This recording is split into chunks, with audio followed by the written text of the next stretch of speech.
Bienvenidos al CET, Centro Educativo Tecnológico de Atilra. Un espacio para la formación, la capacitación, el arte y la cultura.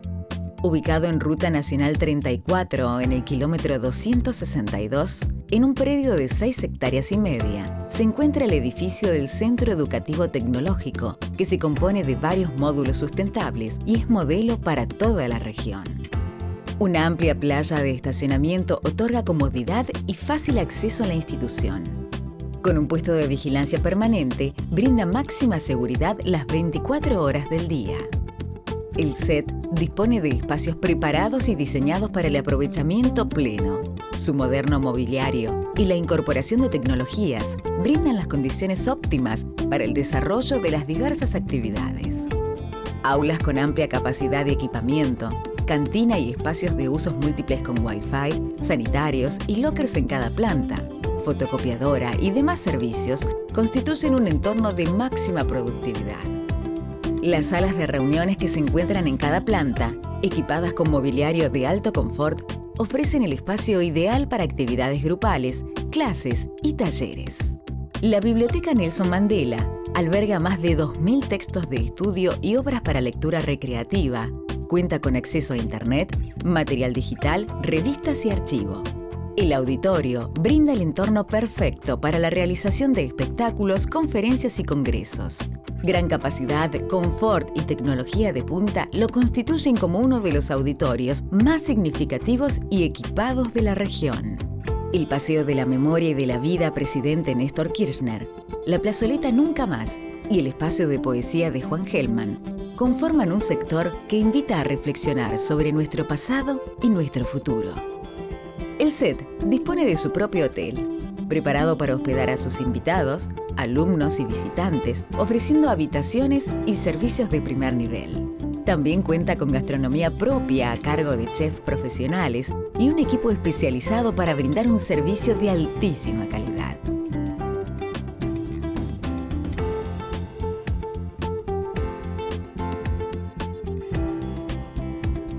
El Centro Educativo Tecnológico representa el compromiso de Atilra con la comunidad. Es la materialización de una visión del futuro. Es por eso que en el CET, el futuro ya llegó.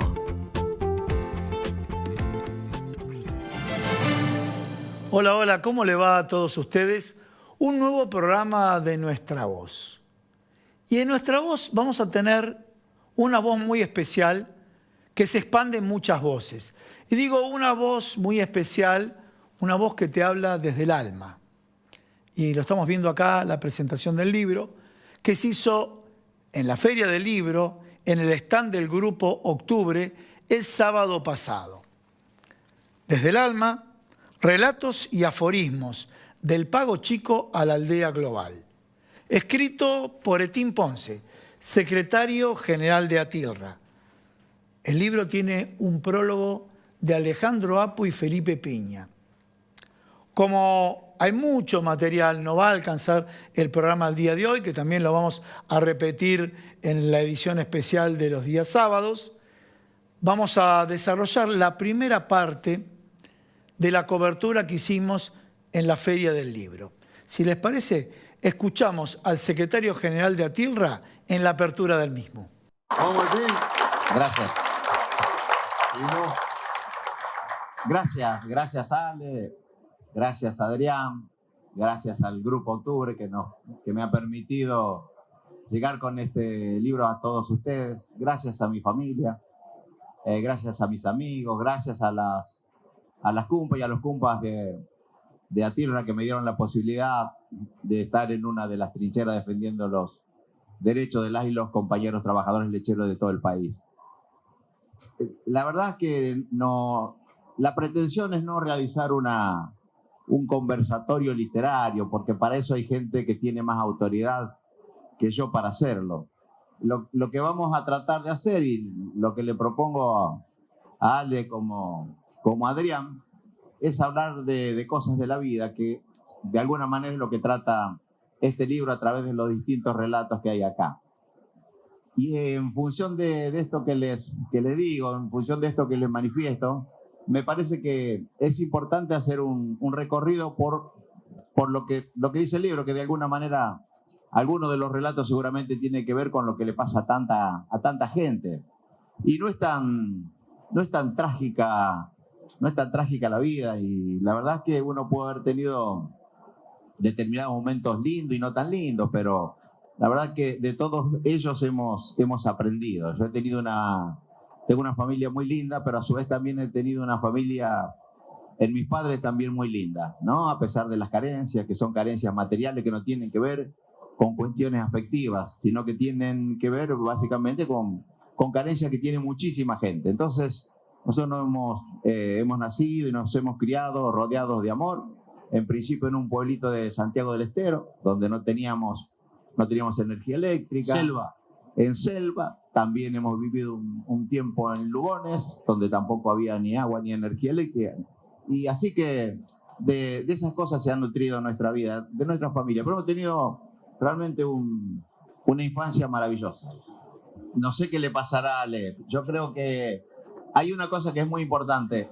Para mí ha sido muy, muy importante la impronta y la voz que Ale le ha puesto a muchos de los relatos que están condensados en este libro. Y la verdad que es un agradecimiento muy grande, porque a través de él muchos de estos relatos los ha conocido la gente.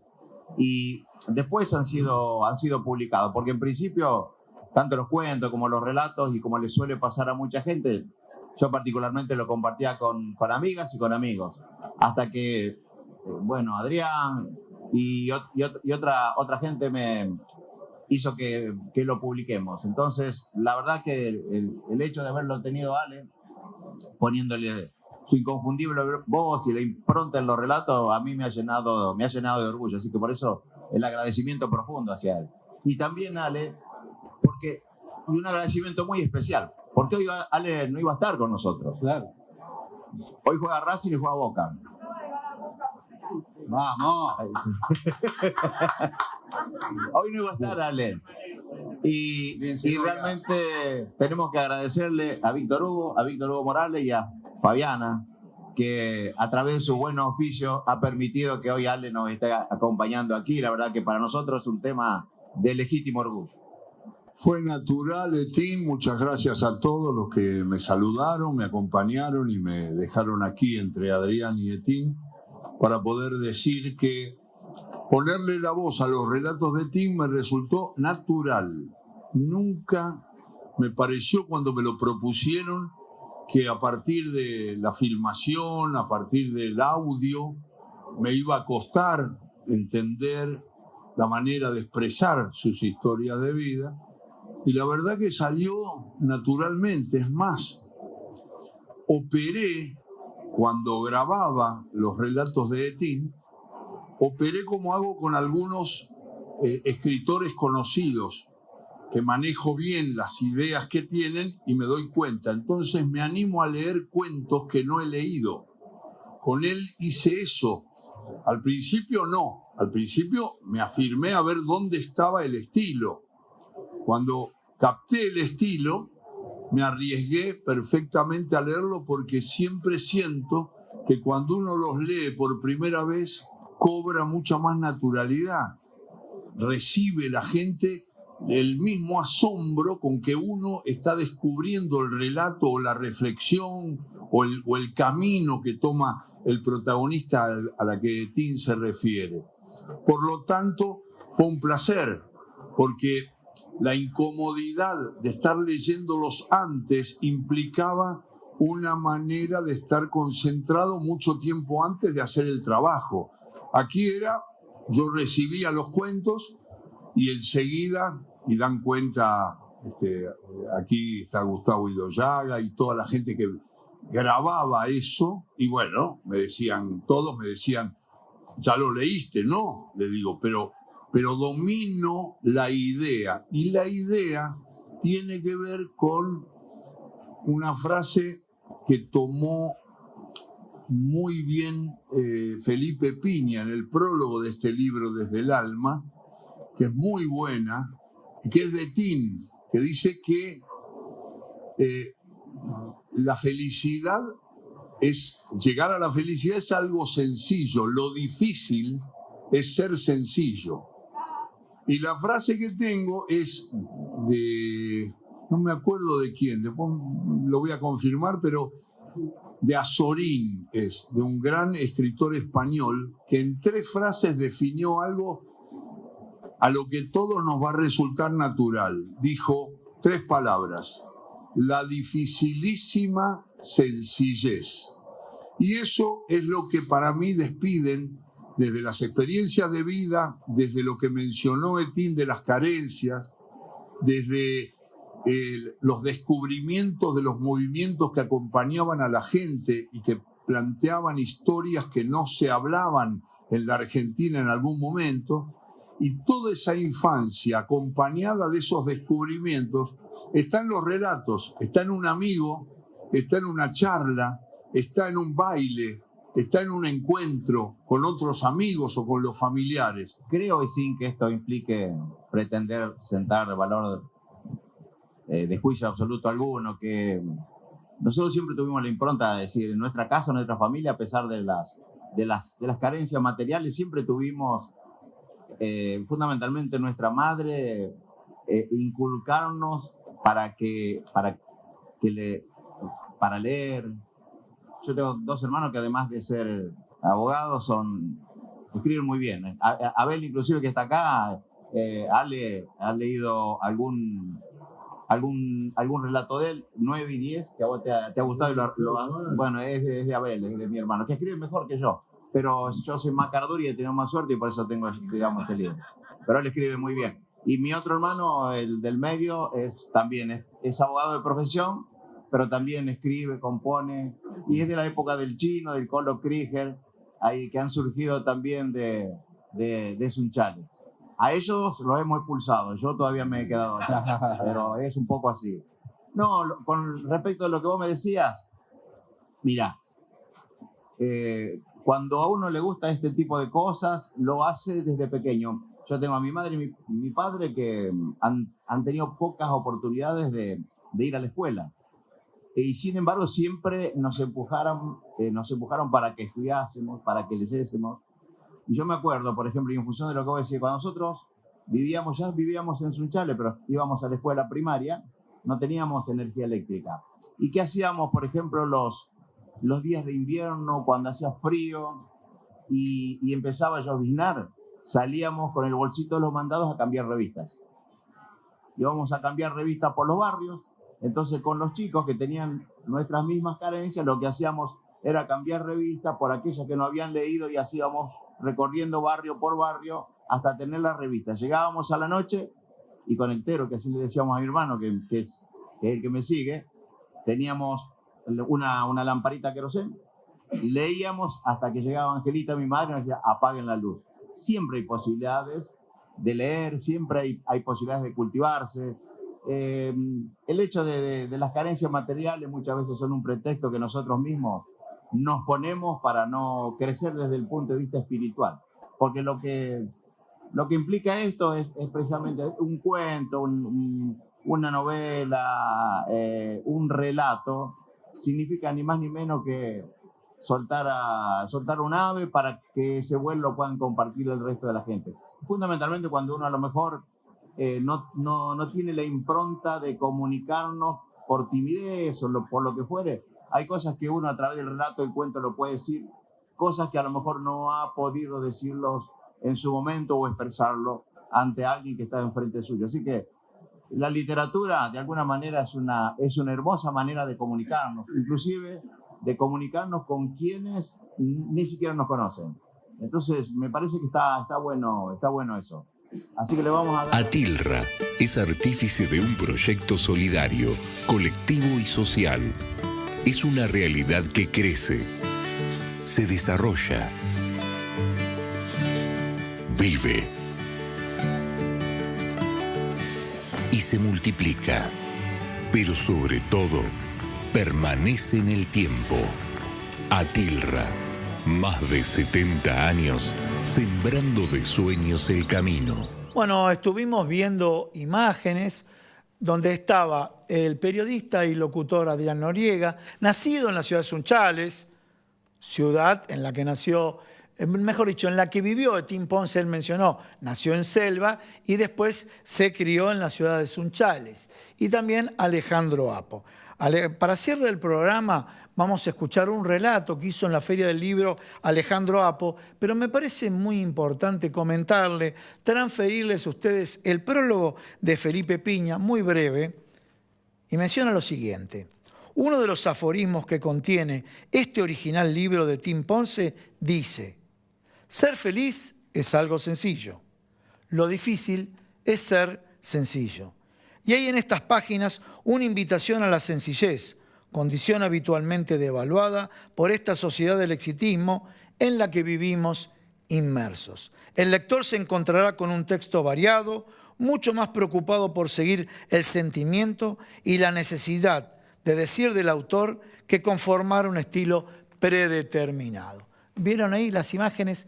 Muchísima gente estuvo presente en el stand del Grupo Octubre cuando se presentó Desde el Alma. Y ahora sí cerramos el programa con el relato de Alejandro Apo que hizo ahí mismo, en la Feria Internacional del Libro.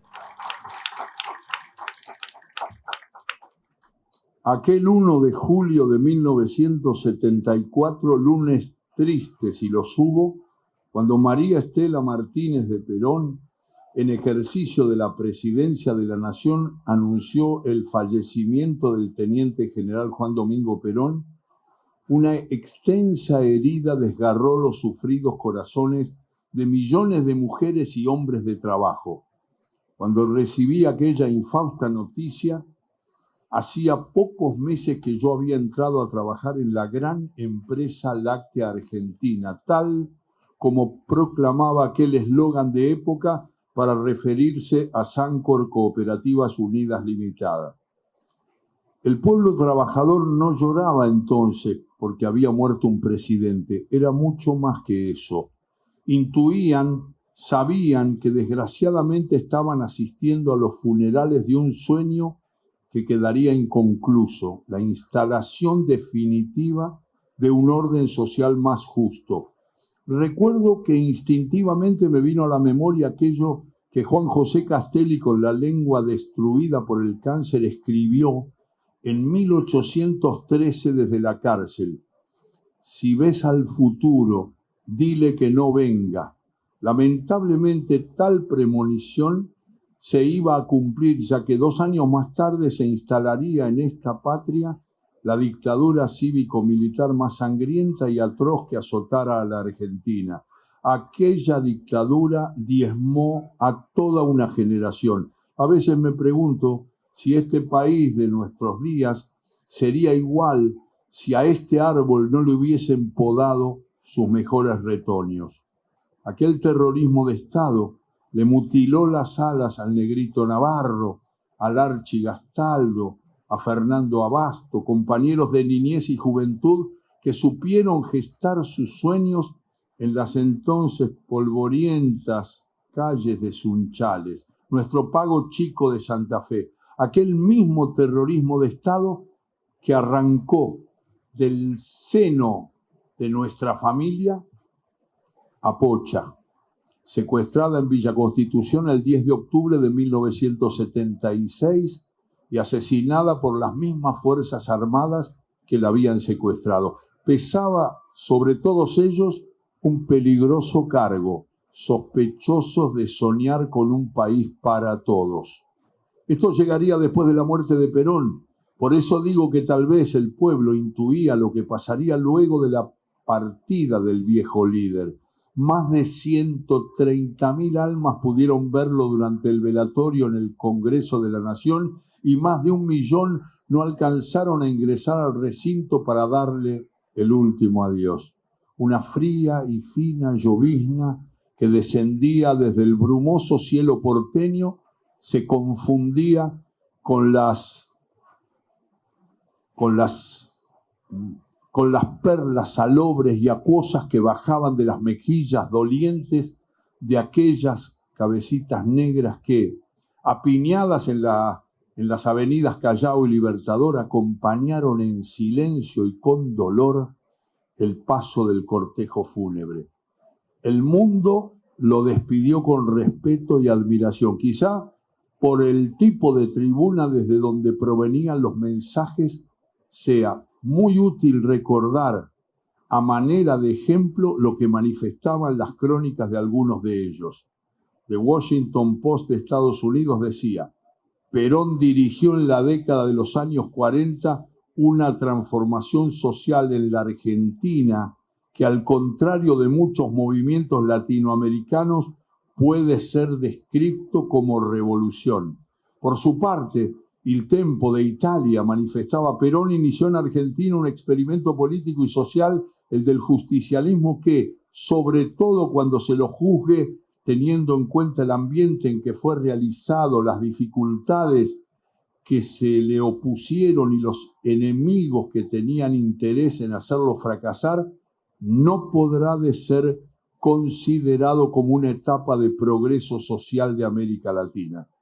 Pero más allá de recordar lo que fue la desaparición física de Perón y lo que significó su partida, permítaseme la oportunidad de tratar de explicar la relación que muchas veces une a una clase social, en este caso la de los trabajadores y las trabajadoras, con determinada línea de pensamiento político. Consiéntaseme entonces contar esto, lo siguiente. De pequeño yo observaba con mi padre, de vez en cuando sacaba de un cajón un escudito con la cara de un hombre sonriente y una vieja libreta que el tiempo barnizó con tintura de nostalgia. Con recelo primero se aseguraba que la ventana de la modesta casa familiar estuviera cerrada, para luego tomar el escudo con una mano y con la otra proceder a hojear aquella libreta. Con los años supe que el hombre del escudo era Juan Domingo Perón y que la libreta, entre otras cosas, contenía las 20 verdades peronistas y la letra de la marcha peronista. Supe también entonces que el general había sido derrocado por un golpe de Estado que estaba prohibido y que por eso mi padre escondía esos símbolos. Eran tiempos posteriores a la revolución fusiladora. Atrás habían quedado los bombardeos a Plaza de Mayo y los fusilamientos de José León Suárez. Cayó Perón y con su caída sobrevendría una etapa de ataques, no solo contra las conquistas obreras, populares y democráticas, sino también contra todos aquellos que simpatizaran con el gobierno derrocado. Parte de la curia había sido la impulsora de una amplia coalición opositora que agrupaba a partidos políticos pseudodemocráticos, incluidos la Democracia Cristiana, fundada en julio de 1954, y hasta socialistas y comunistas se encolumnaron detrás de los poderes económicos que propiciaron el golpe. Con el tiempo comprendí que lo que hacía mi padre era esconderse cuando tomaba contacto con los símbolos del peronismo para no sufrir las consecuencias a las que estaría expuesto si el antiperonismo se enteraba del pensamiento político partidario que él profesaba. Un par de amigos habían caído presos siendo salvajemente golpeados por haber dicho en voz alta, luego de unas copas de vino, ¡Viva Perón! Así que inferí que mi progenitor interpretaba que no era cosa de suicidarse por suicidarse, sino que eran momentos de obrar inteligentemente. Yo andaría por los 14 años cuando un día le pregunté por qué era peronista. En ese momento él dejó de lado lo que estaba haciendo y, quizá un poco sorprendido por mi pregunta, me miró y me dijo: porque Perón creó la indemnización por despido. Antes nos echaban como a perros. Con Perón comenzamos a cobrar el aguinaldo, empezamos a tener vacaciones pagas y a partir de su gobierno todos los trabajadores pueden jubilarse. Y agregó: no sé si vos sabés de qué se trata, pero Perón puso en marcha el Estatuto del Peón Rural, los convenios colectivos de trabajo para que nadie te pague lo que se le dé la gana, y también creó la Ley de Accidentes de Trabajo. Tomó aire y gesticulando me manifestó: Todas estas cosas los trabajadores no las teníamos antes de que el general fuera presidente. Mi padre iba a reiniciar lo que estaba haciendo, pero antes volvió sobre sus pasos, me miró a los ojos y me acuerdo que me dijo: un trabajador que no es peronista es una persona desagradecida, hijo. No le contesté, solo recuerdo que lo miré con ternura y comprendí su desaliento y sobre todo su impotencia. Espero que usted sepa comprenderme. Desde aquel momento yo también soy peronista. Tengo un pensamiento, tengo un concepto, y lo digo, siempre lo digo de buena fe, que me parece que eso es lo importante, porque, a ver, uno puede pensar de una u otra manera, pero me parece que lo importante es decir las cosas de buena fe, reflexionar en forma conjunta, porque ninguno de nosotros tenemos la verdad. Cada uno de nosotros tenemos un pensamiento, tenemos un concepto de la vida, y en realidad eso puede ser compartido o no. Lo importante es que cada uno de nosotros seamos respetuosos del pensamiento del resto. Así que de eso se trata un poco el libro. Muy bien, muy bien.